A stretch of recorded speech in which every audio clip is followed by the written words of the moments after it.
अस्सलामुअलैकुम again and again दोस्तों, आज आपको दिखाएंगे मस्कत ग्रैंड मॉल कि यहाँ पर मार्केट्स जिन लोगों को लग रहा है कि मॉल्स ओपन होंगे नहीं होंगे, हैं ओपन नहीं हैं, ये वो आज देख लें। सब कुछ बंद पड़ा है भाई,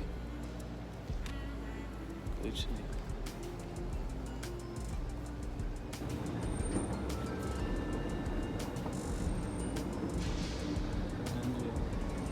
देख लें भाई, कोई not here not there not माशा,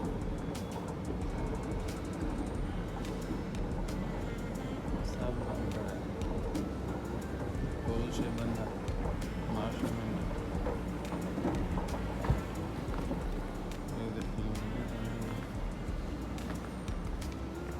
सब खाली पड़ा है, सब खाली।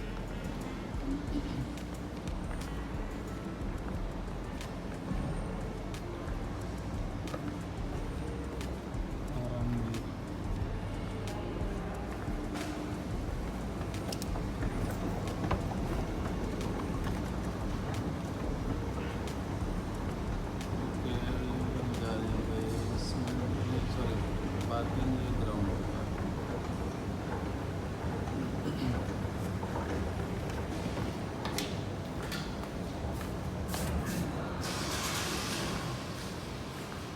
पार्किंग पूरी खाली पड़ी, यहाँ कुछ भी नहीं है। माशा दूर दूर तक सब खाली पड़ा, कुछ नहीं, सब खाली।